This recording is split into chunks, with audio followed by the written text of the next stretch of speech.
के देखा कहल है जहां न पहुंचे रवि वहां पहुंचे कवि जी जल्ला सुशील भैया। तैसे हम चाहते कि आजा आप भी एक माला से हम साफ स्वागत कर ले तो वहीं से ले हिला के हमारे बड़े भाई हैं और बहुत ही सुंदर लेखक हैं बिरहा के और बहुत ही सुंदर वादक हैं हारमोनिया के हमारे बड़े भैया परम आदरणीय आप उपेंद्र लाल यादव बनारस उनके साथ में आप संगत करलन और हमहन के बड़ा प्यार देवलन जहां कहीं भेंट हो जाले खूब जवन की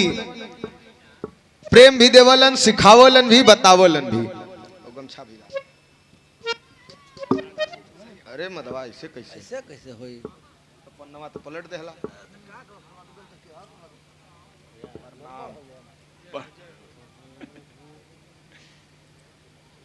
ए नंबर बतावा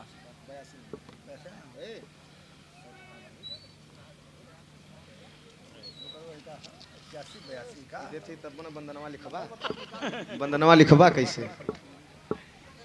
हमारे बड़े भैया बहुत बहुत धन्यवाद। तनी से बड़का बाबू ये मन ध्यान दिया कितना बढ़िया बात लिखत हुआ कवि जी। आवा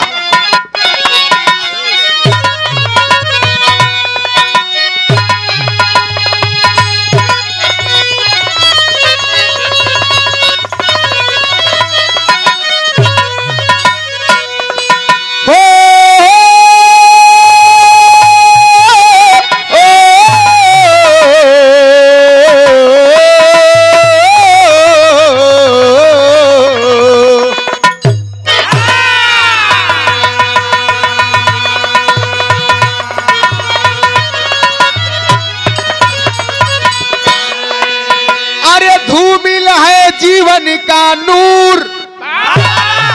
मौत की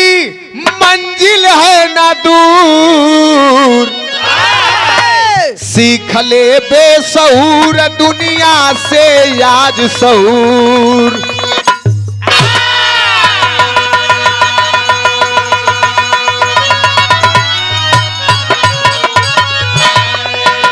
धूमिल है जीवन का नूर मौत की मंजिल है ना दूर सीख ले बेसहूर दुनिया से आज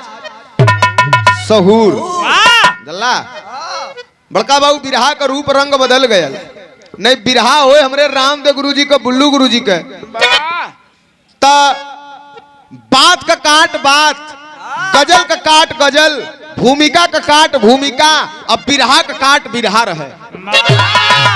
अब तो रूप रंग बदल गल आदमी कहला एक ठे लेडीज कहदा एक ठे जेंट्स कहदा लेडीज तो ऐसे लगत ही नहीं ऐसे कह देते ये तो तोहार चॉइस है ना भाई मर्द आदमी मर्दे के खोजल जल्ला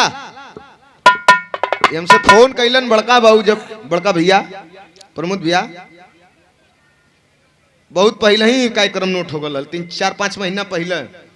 तो फोन कैलन बम्बई रहला कहला कि प्रमोद एक ठे बिरहा गावे के हो हम कहली कहाँ गावे के बड़का बाबू कहला हमरे गांव पे बुढ़ऊ बाबू के मंदिर पे तो बुढ़ऊ बाबू के मंदिर का नाम और इनकर कृपा के विषय में लोगों के मुँहे हम बम्बई में बहुत सुन ले रही हम कहली हमारा हो भाग्य गाई तो कहला कि लेकिन गावे को हुई प्रमोद लाल यादव गाजीपुर गहनी वाले से हम कहली अरे बहुत बढ़िया है दोनों जाने हमन आपका लइका है हाँ तो दोनों जाने के प्यार और आशीर्वाद भरपूर दे तो हुआ देखा यो जमाने में गवात रहल कवि जी के लिखे बदे बड़ा डूब के कुल लाइन के लोगन लिखल 4 लाइन पे ध्यान दिया आप लोग बहुत गुमान है जकरे कि हम बड़ी बढ़िया कमात ही हमार बड़ी बढ़िया शरीर हम बहुत खूबसूरत है जिंदगी में हमें कोई का जरूरत ना हो तो सुन लो जो आया है उसको जाना है जो फरा सो झरा जो बरा सो बुताना जवन बरल है बुताई जवन फरल है झरी भी ये गीत है हमरे रामदेव गुरुजी बुल्लू गुरुजी आपस में लड़ाई के काम है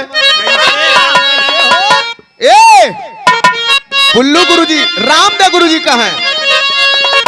कि अरे आदि कारस बंदर आदि कारस बंदर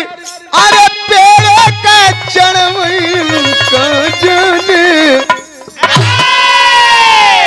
लेकिन हमरे बुल्लू गुरुजी बड़ा मिजाजी आदमी, बड़ा महीन कलाकार रहना। उतनी से बदल के कह कि अरे मोरे राम, अरे सावरी, अरे जोगियो,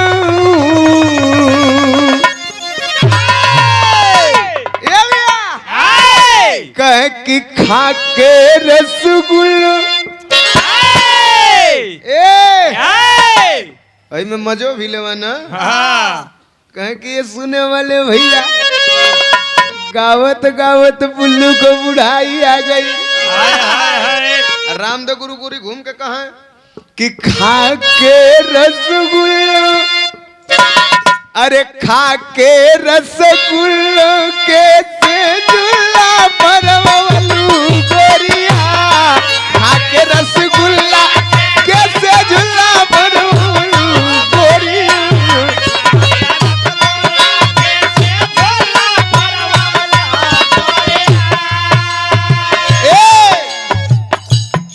देखा हमरे बड़का बाबू राम अवध यादव बड़का बाबू की ओर से आशीर्वाद है, बहुत बहुत प्रणाम। लेकिन यही गाजीपुर का भाई, गाजीपुर का बेटा, बिरहा के सदाबहार गायक स्वर्गीय शिवमूरत गुरुजी गावत रहलन का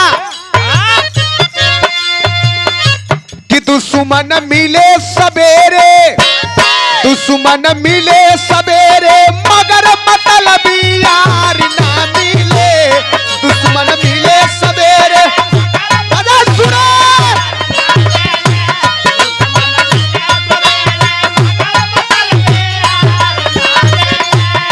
दुश्मन मिले सवेरे, अरे मगर मतलबी यार ना मिले, कि रढ़ुआ रह जन्म भर,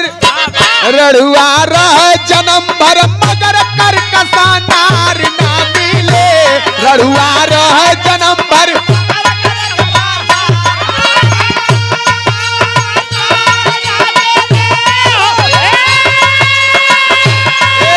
लेकिन यही में एक लाइन हमरे विजय लाल यादव गुरुजी लहा देत रहलन, कहे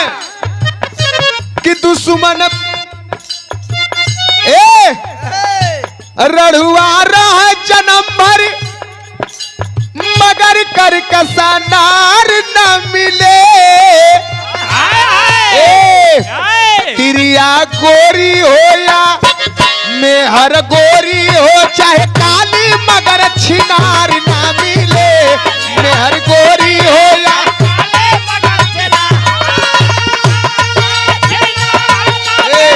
बड़का बाबू एक लाइन और रामदेव गुरुजी लहावत रहलन, बता दे वहू के प्रमोद भैया ई न सुन ले होबा। रामदेव गुरुजी गावत रहलन, साला बहुत हुए हैं, साला बहुत हुए हैं मगर सकुनिया सार के नीचे, साला बहुत हुए हैं मगर सकुनिया,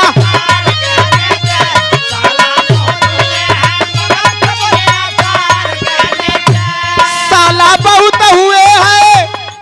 अरे मगर सकुनिया सार के नीचे, उजर का बार छिपल बा, उजर का पक्कल, उजर का बार छिपल बा यही करिया बार के नीचे,